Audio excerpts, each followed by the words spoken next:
வணக்கம்.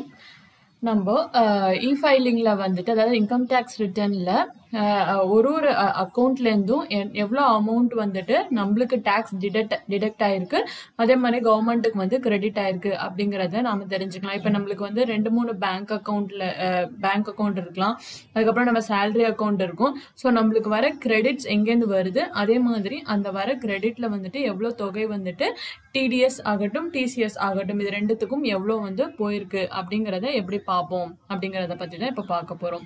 So income tax return போர்ட்டலுக்குள்ள login பண்ணிடுங்க. ஸோ லாகின் பண்ணிட்டு உங்க யூசர் ஐடி பாஸ்வேர்டு வச்சு லாகின் பண்ணிடுங்க. லாகின் பண்ணீங்கன்னா இ-ஃபைல்ல பார்த்தீங்கன்னா வியூ ஃபார்ம் 26AS டாக்ஸ் கிரெடிட்ங்கிறது நம்மளுக்கு இல்லை கவர்மெண்ட்டுக்கான கிரெடிட் தான் பார்க்க போகிறோம். ஸோ டாக்ஸ் கிரெடிட்னு இருக்கு இல்லைங்களா, இந்த ஃபர்ஸ்ட் ஆப்ஷனை கிளிக் பண்ணிக்கோங்க. ஸோ கிளிக் பண்ணோம் அப்படின்னா அது வந்து தனியாக வந்துட்டு இன்னொரு வெப்சைட்டுக்கு வந்து உங்களுக்கு போகும், டிடிஎஸ் சைட்டுக்கு வந்துட்டு உங்களுக்கு போகும். ஸோ இங்கே வந்துட்டு கன்ஃபார்ம் அப்படின்ட்டு கொடுத்துருங்க. ஸோ கன்ஃபார்ம் கொடுத்தீங்கன்னா நம்மளுக்கு இதுதான் ட்ரேசஸோட போர்ட்டல். அந்த ட்ரேசஸ் போர்ட்டலில் தான் நம்மளுக்கான டீட்டெயில்ஸ் எல்லாமே உங்களுக்கு வந்து இருக்கும். ஸோ இதுல வந்துட்டு இந்த டேர்ம்ஸ் அண்ட் கண்டிஷன்ஸை அக்ரி பண்ண சொல்லி கேட்கும். அக்ரி கொடுத்துட்டு நீங்க வந்துட்டு ப்ரொசீட் கொடுத்துருங்க. ஸோ ப்ரொசீட் கொடுத்தோன்னா இங்க பாத்தீங்க அப்படின்னா அதுல வந்து என்னென்ன டீட்டெயில்ஸ் இருக்கும் அப்படின்ட்டு உங்களுக்கு காட்டியிருக்காங்க. டாக்ஸ் டிடெக்டட் பை டிடெக்டர்ஸ், அதாவது வந்துட்டு நம்மளோட அக்கௌண்ட்ல இருந்து டிடெக்ட் ஆனது கலெக்டர்ஸ், அதாவது வாங்குறது எவ்வளோ வந்து வாங்கியிருக்காங்க அப்படிங்கிறது.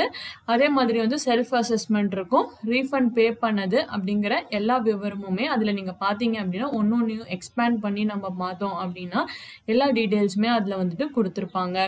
ஸோ இப்போ இங்கே பார்த்தீங்கன்னா click view tax credit form 26AS இதுதான் நம்மளுக்கு வந்து நம்ம இப்போ பார்க்க போகிறது.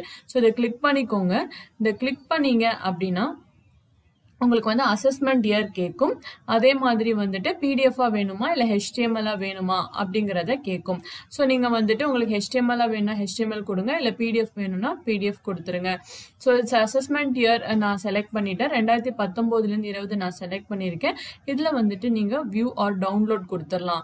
ஸோ கொடுத்தோன்னா உங்களோட டீட்டெயில்ஸ் எல்லாம் இங்கே முன்னாடியே பாப்புலேட் ஆகிருக்கும். இது இப்போ நீங்கள் வியூ கொடுத்தோன்னா பார்த்தீங்க அப்படின்னா நம்மளோட அக்கௌண்ட், அதாவது பேன் நம்பர், நம்மளோட பேரு, அட்ரஸ், அதே மாதிரி இந்த ஆப்ஷன் இருக்கீங்களா இந்த பிளஸ்ல தான் வந்துட்டு உங்களோட டாக்ஸ் எந்தெந்த அக்கௌண்ட்ல இருந்து டிடெக்ட் ஆயிருக்கு.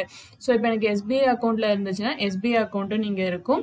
அதே மாதிரி அதோட டேன் நம்பர் எவ்வளோ வந்து கிரெடிட் ஆகியிருக்கு, அதாவது வந்துட்டு கவர்மெண்ட்டுக்கு வந்து எவ்வளோ போகிருக்கு. இந்த பிளஸ் அக்கௌண்ட் இருக்கு இல்லைங்களா, இதை நீங்க எக்ஸ்பேண்ட் பண்ணீங்க அப்படின்னா டீடைல்ஸ் வந்துட்டு பாத்தீங்கன்னா உங்களுக்கு விவரமா ஒன்னா உங்களுக்கு கொடுத்துருப்பாங்க. உங்களுக்கு சேலரி அக்கௌண்ட், நீங்க ஒரு கம்பெனில வேலை செஞ்சிருந்தீங்க அப்படின்னா அடுத்த ஆப்ஷன்ல உங்களோட கம்பெனி பேர் வந்திருக்கும். அந்த கம்பெனில இருந்து உங்களுக்கு வர சேலரி கிரெடிட்ல இருந்து எவ்வளவு தொகை வந்துட்டு உங்களுக்கு டாக்ஸ் டிடெக்ட் ஆயிருக்கு அப்படிங்கிற மாதிரி டீடைல்ஸ் எல்லாமே உங்களுக்கு வந்து இருக்கும். இப்போ வந்துட்டு 15G 15Hல நீங்க ஏதாவது வந்துட்டு கொடுத்துருந்தீங்க அப்படின்னா அந்த டீடைல்ஸ் வரும். அதே மாதிரி ஹெச்ஆர்ஏ போட்டிருந்தீங்க அப்படின்னா அந்த டீடைல்ஸ், அந்த மாதிரி ஒரு செக்ஷன் கீழேயும் பாத்தீங்கன்னா விவரமா நீங்க வந்துட்டு எல்லா டீடைல்ஸுமே நீங்க வந்து பாத்துக்கலாம். பார்த்துட்டு வந்துட்டு நீங்க வந்து அதை டவுன்லோட் பண்ணணும்னா டவுன்லோட் பண்ணி அதை பார்த்து நீங்க ரெஃபரன்ஸ் பண்ணிக்கலாம். அதாவது டிடெக்ட் ஆயிருக்கிற அமௌண்ட் வந்துட்டு கரெக்டா அப்படின்ட்டு வந்துட்டு நாம கிராஸ் வெரிஃபை பண்றதுக்கு இது வந்து ரொம்பவுமே நம்மளுக்கு யூஸ்ஃபுல்லா இருக்கும். வீடியோ உங்களுக்கு பிடிச்சிருந்தா வீடியோக்கு லைக் பண்ணுங்க, சேனலுக்கு சப்ஸ்கிரைப் பண்ணுங்க. நன்றி, வணக்கம்.